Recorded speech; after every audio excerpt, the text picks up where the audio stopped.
dia, André. Bom dia. Bom dia, André. Bom dia, Thiago.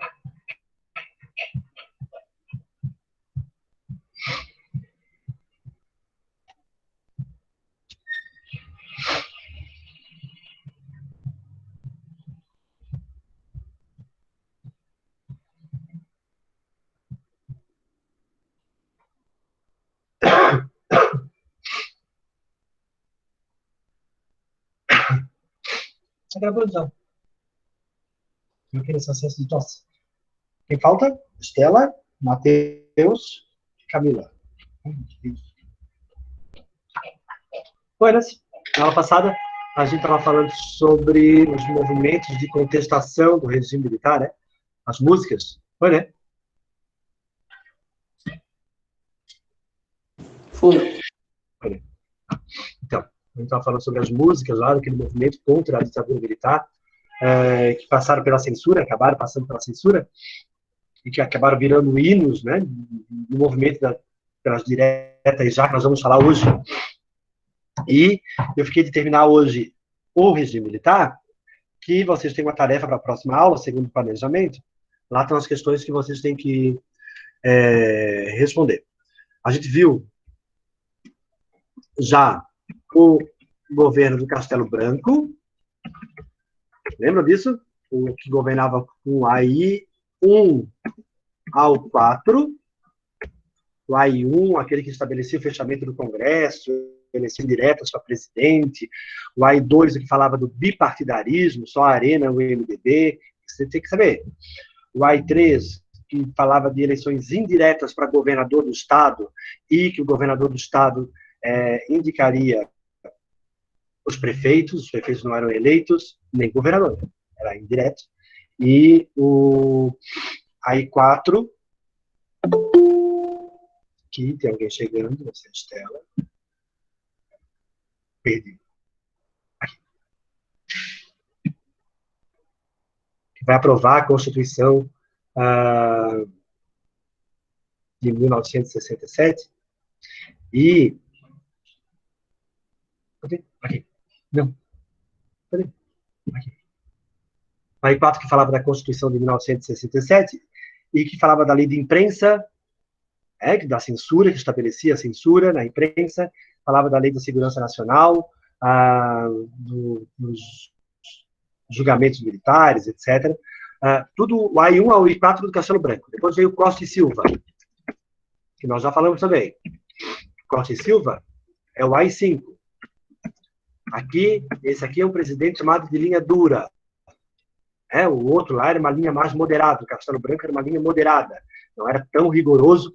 Não é tão rigoroso pelo muito, né, gente? Se ele faz o AI-1, 2, 3 e 4, todos eles restritivos e censuradores. Então, e ainda assim é considerado uma linha mais moderada, hein? Para vocês terem ideia do negócio.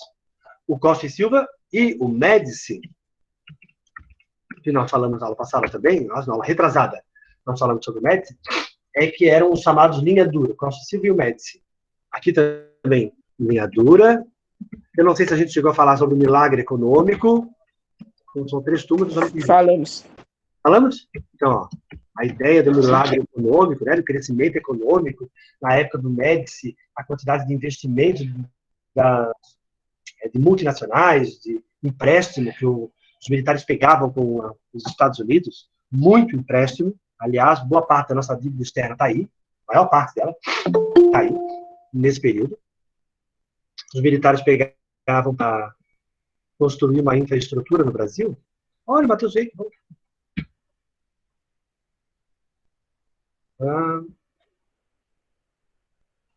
Voltou.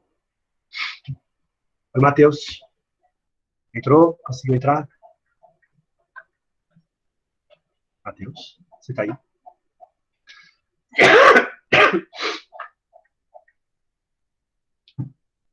Não entrou?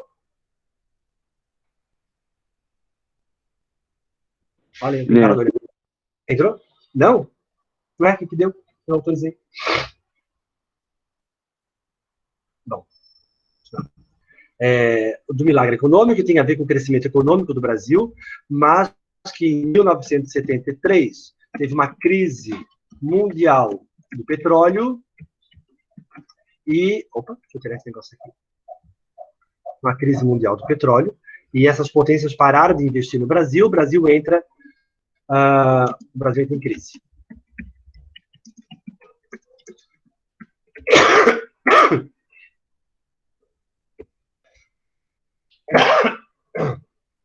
Faltava, não consegui dar.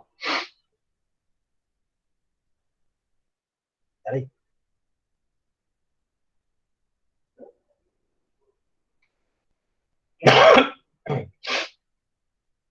O resfriado, gente. E não é o coronavírus. Já fiz o teste. Tá.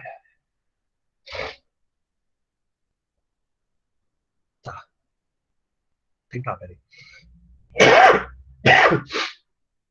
Vamos lá. Crise mundial do petróleo, o Brasil entra em crise, e daí vem o governo do Geisel. Esse a gente não falou, né? Nós paramos no Médici, foi isso? Não. Beleza. Faltavam os últimos dois. Isso, Geisel Figueiredo. Então. O Geisel, ele vai ter como principal tarefa, né, o enfrentamento da crise econômica,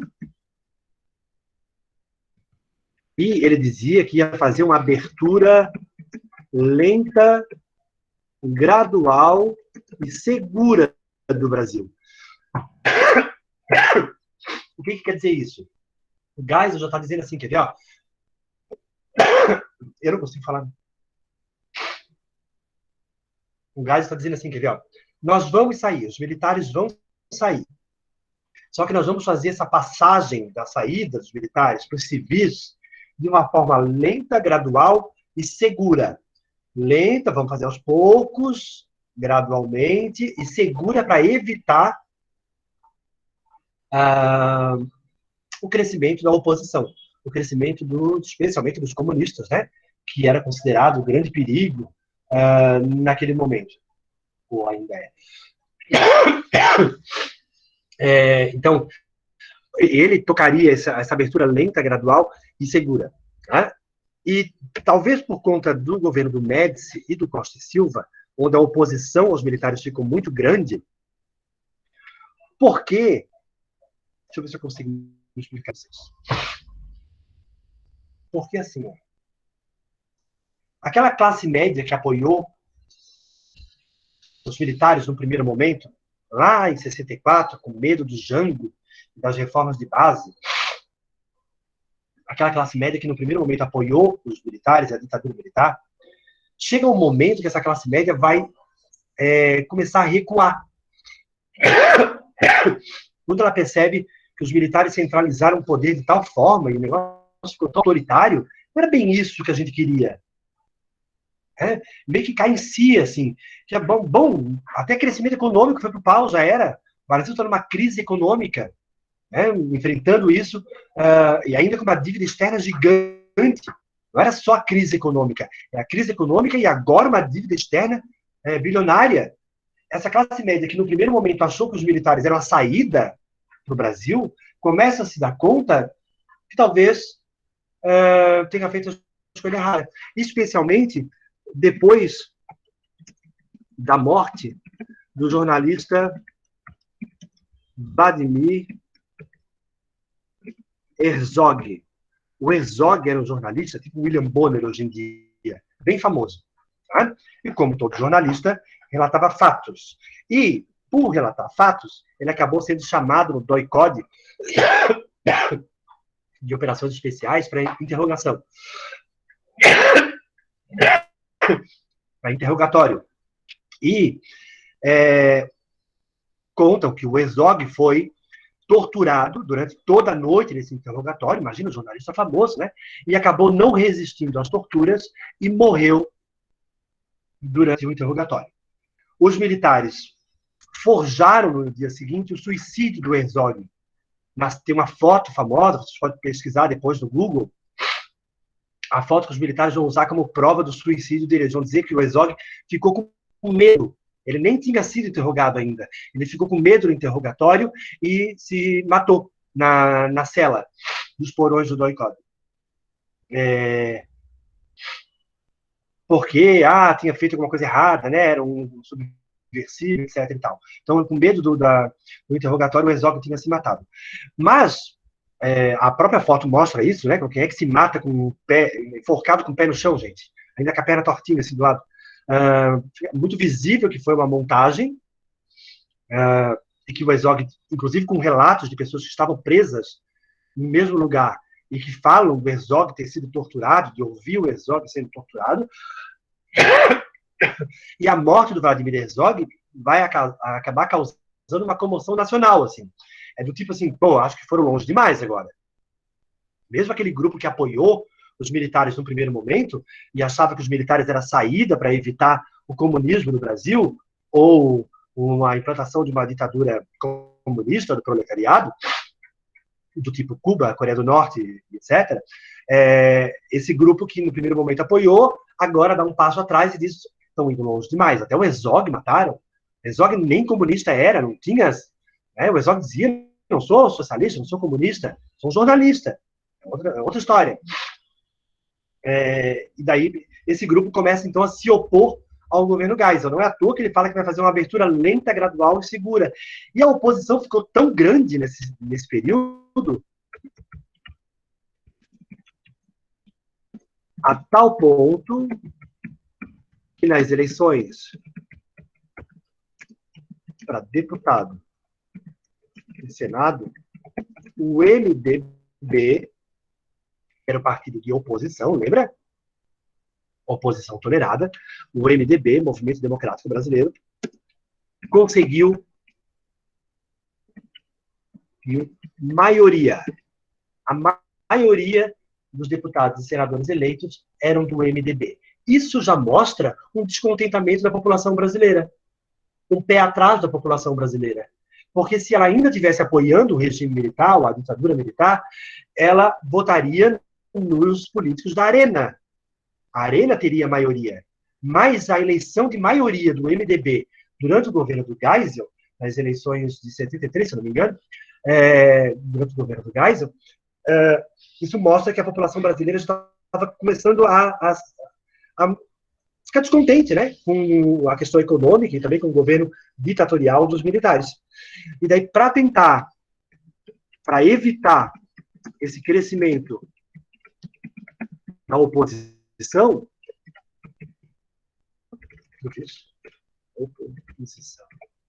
o Geisel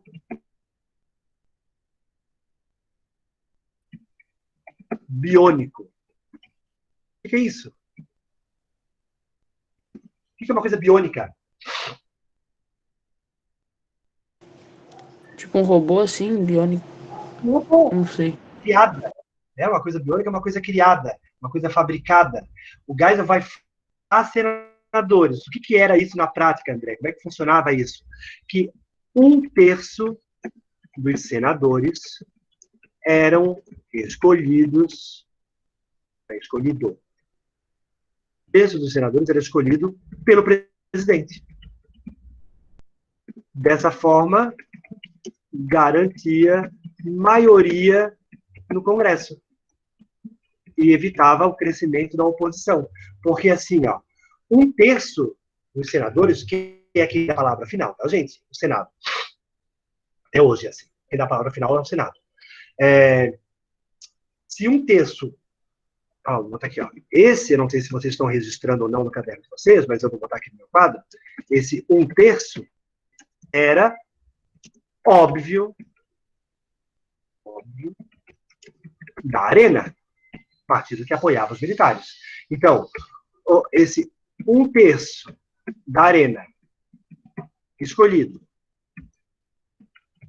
mais os da Arena eleitos, formavam a maioria. E os militares continuavam mandando como sempre mandaram. Foi uma estratégia do Geisel para evitar a oposição, o crescimento da oposição. É como se hoje o presidente, no nosso caso nem dá para fazer isso, né? Porque o presidente do Brasil está sem partido agora, mas quando ele era do PSL, se ele pudesse escolher a maioria, 1/3 do Senado, seria 1/3 do PSL. do partido dele, mais aqueles que foram eleitos, isso garantiria a maioria. E, consequentemente, se ele tem maioria no Congresso, ele consegue aprovar tudo que ele quer. Lembrem de Hitler, lembrem de Mussolini. Hitler fez isso. Lembra que ele bota fogo no parlamento, no Reichstag, para poder culpar os comunistas e colocar eles na ilegalidade. Daí, sem os comunistas, que era a oposição grande, né, no parlamento alemão, só com nazistas ele consegue maioria no Congresso e o Congresso dá poder para ele, todo o poder para ele. Mussolini é a mesma coisa. Mussolini coloca os comunistas na ilegalidade, tem maioria no Congresso e passa a governar com grandes poderes. Da mesma forma, os militares do Brasil. Com esse senador biônico, com a escolha de um terço do Senado, ele tinha sempre a maioria no Congresso e, consequentemente, ele concentrava grandes poderes na sua mão.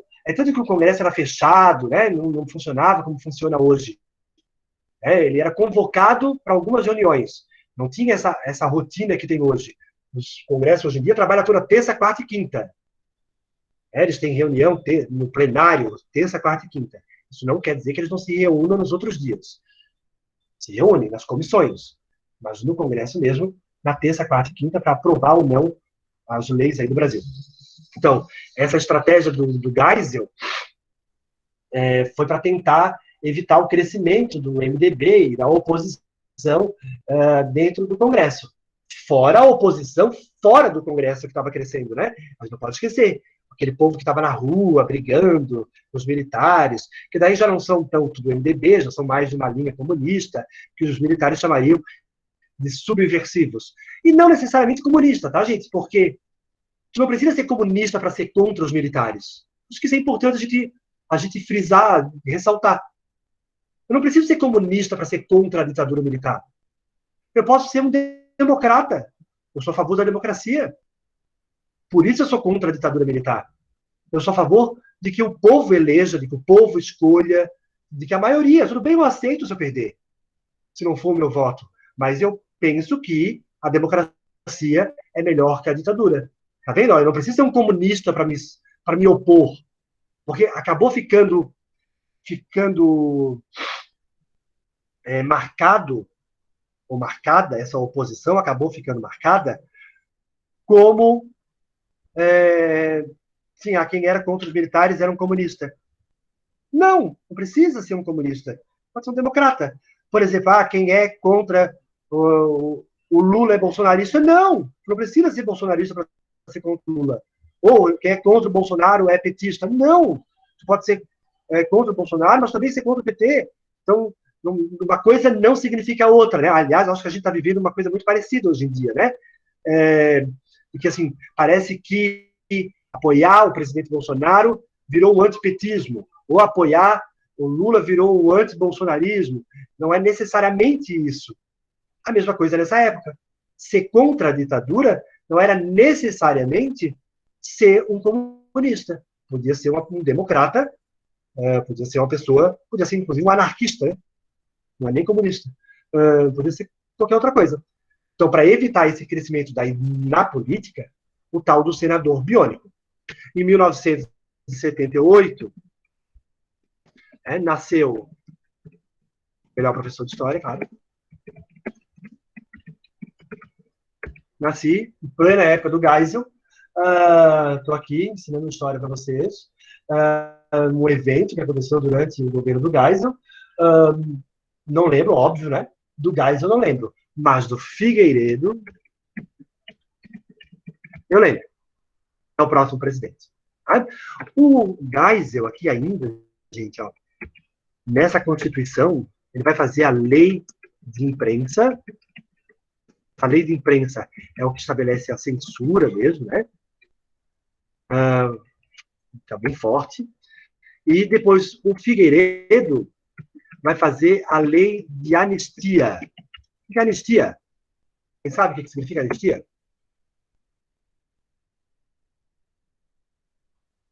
Não sei. O que é anistiar alguém? Deixar inconsciente, anestesiar, aquela coisa de médico. Não, é anestesiar. Anestesiar é diferente de anistiar. O que será que significa anistiar? Lei da anistia.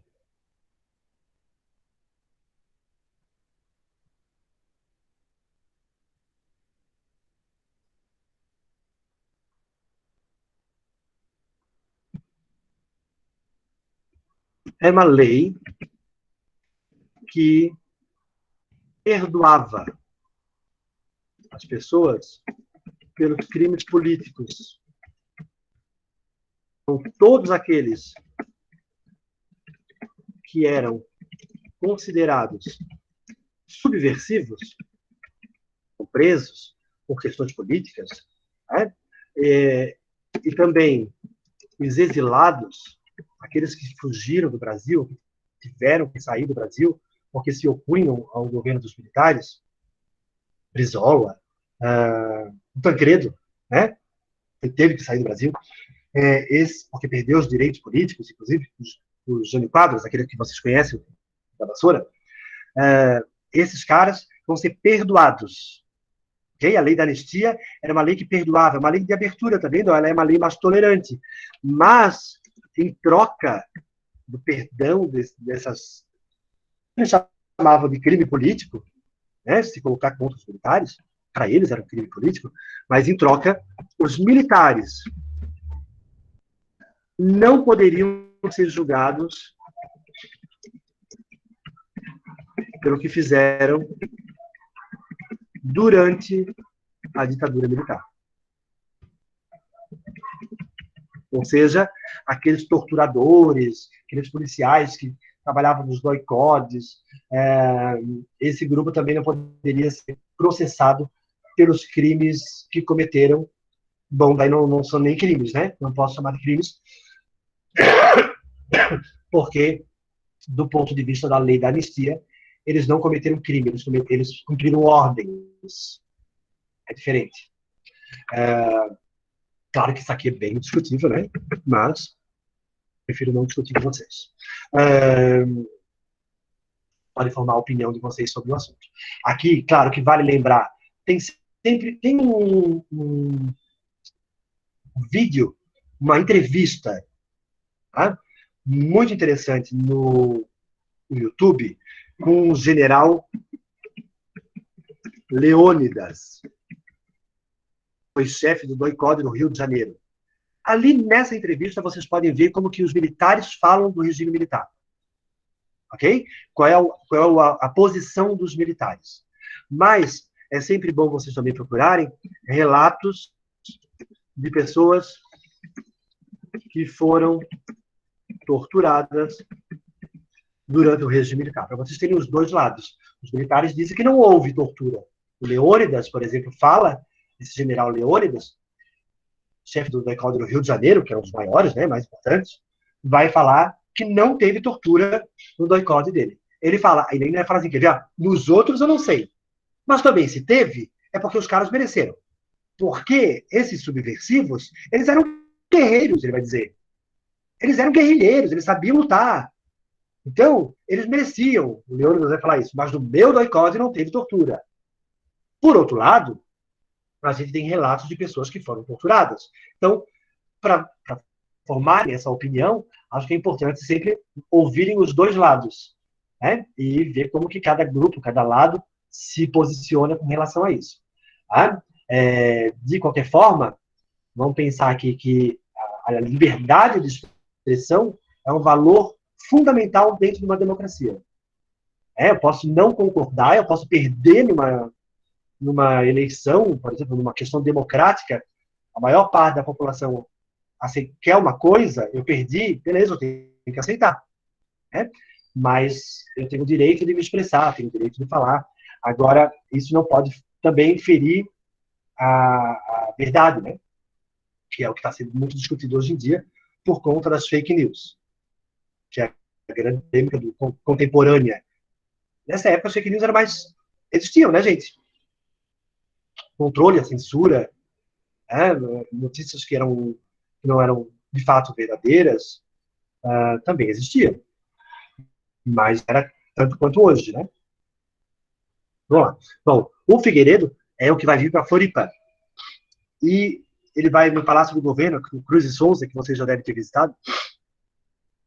aquele palácio, onde era o Palácio do Governo antes, vai ter uma reunião com o governador, o interventor de Santa Catarina naquela época, e daí nesse dia que o Figueiredo veio para Floripa, o povo de Floripa foi, o povo não, né, uma parcela da população de Florianópolis, com certeza uma parcela menor do que a população, foi para a rua para fazer um protesto contra o Figueiredo.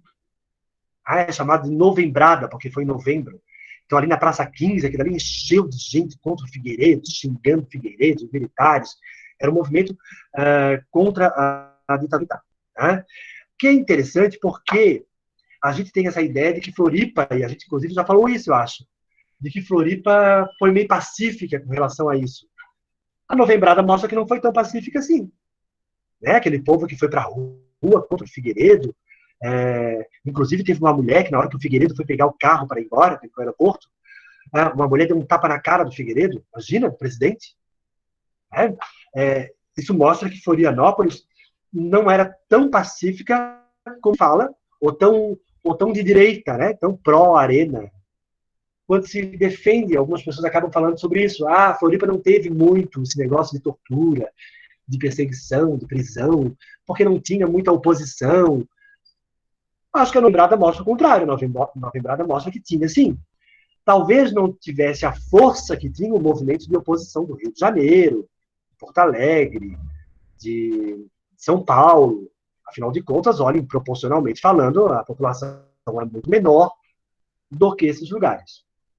Uma outra questão também, que talvez ajude a gente a entender a posição de Floripa, e esse movimento menos substancial, é o fato de que Florianópolis não tinha ainda a Universidade Federal, ela estava se formando a Universidade Federal.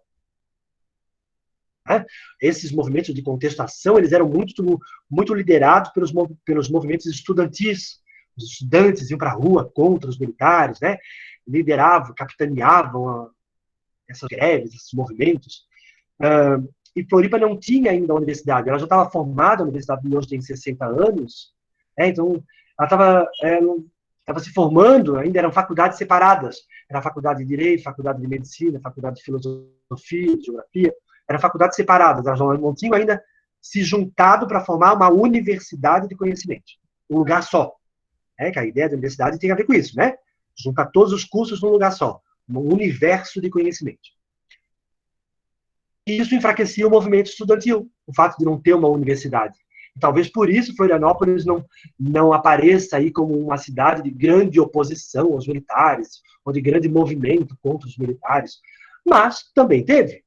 A Novembrada mostra isso, e o relato de pessoas que participaram desse movimento, também em Florianópolis, mostra que Floripa não era tão pacata e pacífica quanto vende na propaganda durante o regime militar. O Figueiredo que mostra isso, né?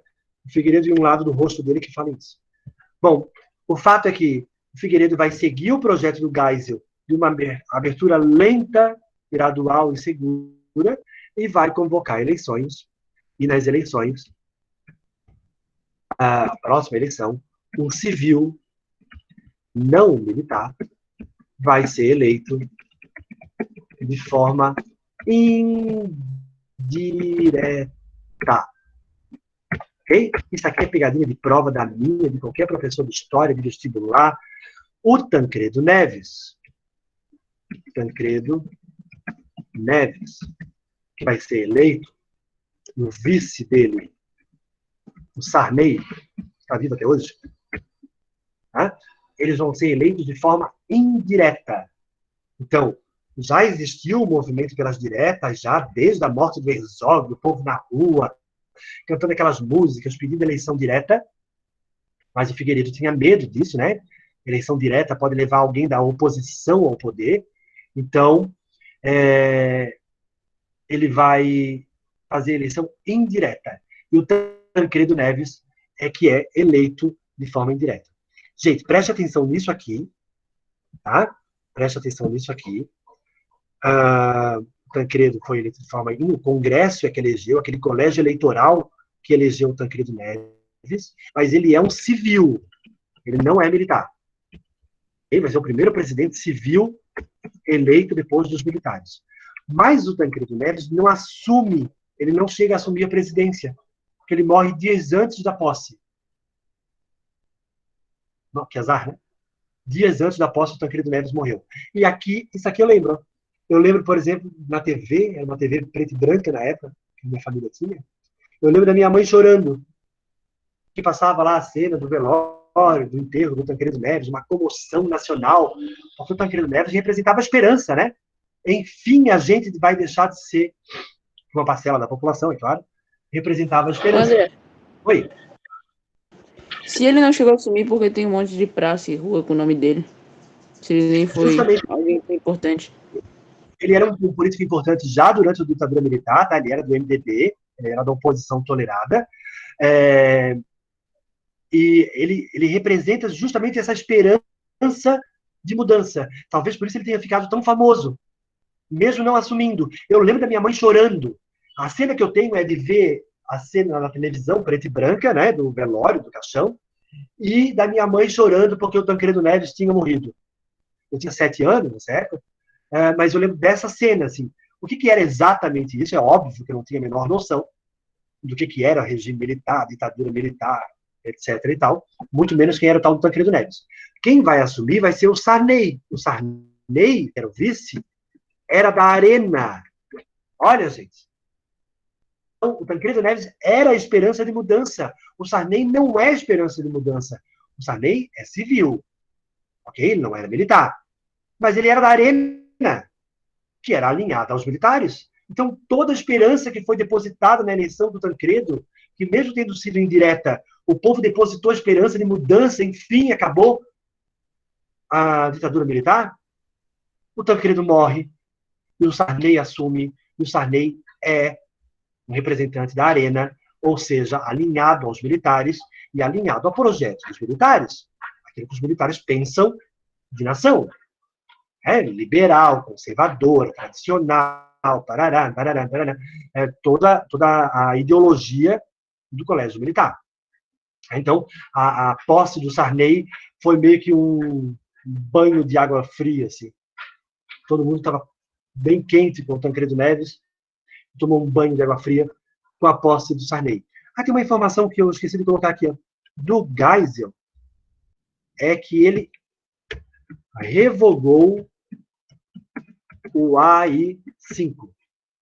Para mostrar que ele queria fazer uma abertura lenta, gradual e segura, nós vamos sair, calma.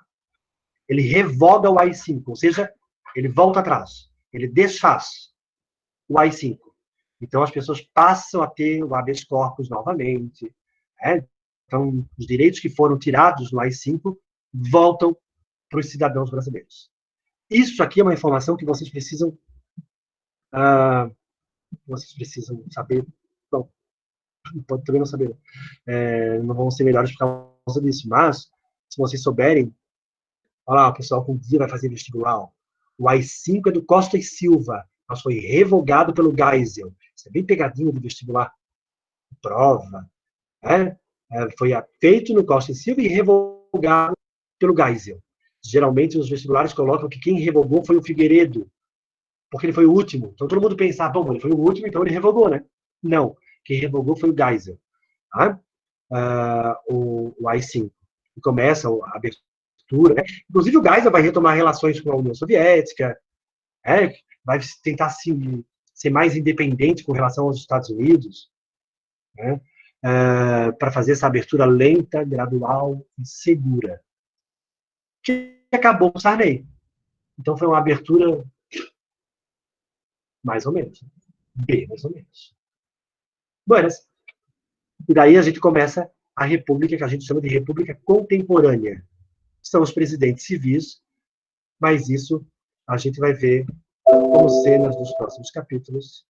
Não precisa salvar, porque eu imagino que vocês tenham copiado.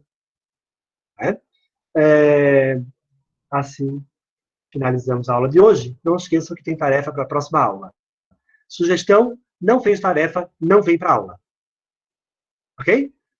Fez a tarefa, vem para a aula para corrigir, porque na quarta-feira da semana que vem nós temos prova sobre regime militar. Certo? Então, por favor, façam a tarefa para a gente ter alguma coisa para corrigir, né? Ter o que falar. Beleza? Gente. André. Oi.